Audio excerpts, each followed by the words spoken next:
Hello, it's Film Frenzy, and today I'll be talking about the newly released Thor Ragnarok, the latest Marvel Studios film. It's the third Thor film, and it came out on November 3rd, 2017. I saw it on the Thursday night opening previews on November 2nd. So, let's get started with our first category, acting and character development. For acting and character development for Thor Ragnarok, I'll be giving the film a 4.5 out of 5. So, sorry in advance, I don't have any Thor shirts, so you're gonna have to deal with Dark Starry Night. I love this shirt.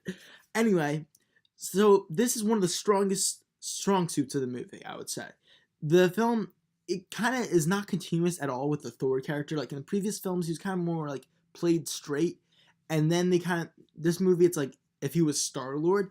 So yeah, obviously it's more entertaining. He's now the most interesting character in his movie, at least, which is really good, unlike previous Thor films. But it's not really continuous, so I have to take off a half point. The character development, there's not a ton of growth throughout the film. Like he learns a little bit of lessons from Odin, but like we've seen that before. I think Loki and Hulk had the most character development. There's this really cool Hulk arc going about like balancing like Hulk and him and like learning to deal with it. And I think they did a really great job actually with Hulk. This is the best like representation of Hulk I've seen in any superhero movie ever. The villain was really weak, so I have to take off a little bit from that. And overall, I think it's really solid. The standouts were Thor, Hulk, and Loki for sure. But there were but overall, I think they just did a really good job and they nailed that with this movie. For my second category, I have direction and visuals. I'll be giving Thor Ragnarok a 4.25 out of 5 for this category. It is definitely an improvement on the first two films because it's got some really nice just like worlds. Like Sakaar is really cool looking, and I feel like there's some really nice direction, just like the whole like visuals and the stunt choreography and all of the fights and stuff.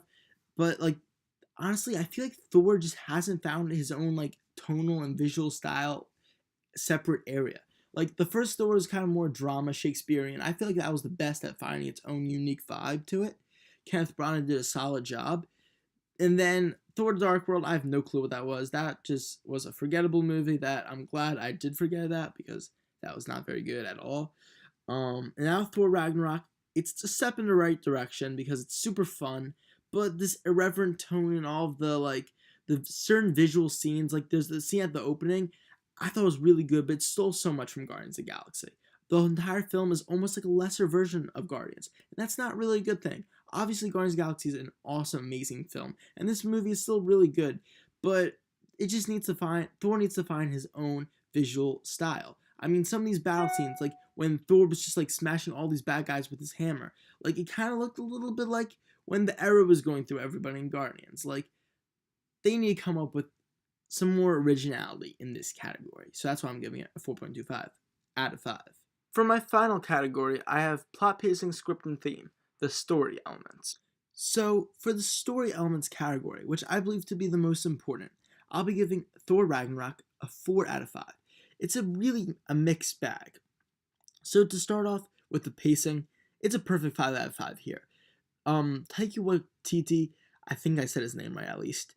He does a great job with this fast-paced film that's constantly going from different worlds, and I think that's really cool. It starts off right in the middle of the action when Thor's like suspended in that cage. That was perfect, excellent intro right there. They took that from Guardians a little bit, but I felt like of the Guardians and this, I actually preferred this intro. So that's something that this improved upon from Guardians.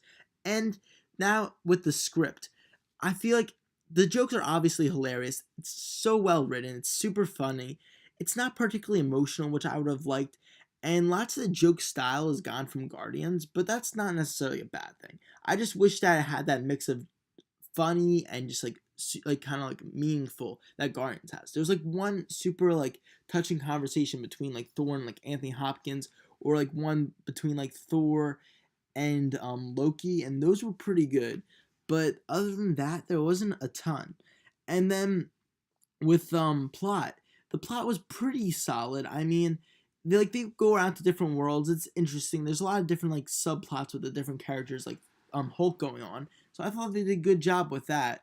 And then theme, I wish it was a little bit more evident because it was kind of subtle per se, like with the the theme was about how like it's not just like the people.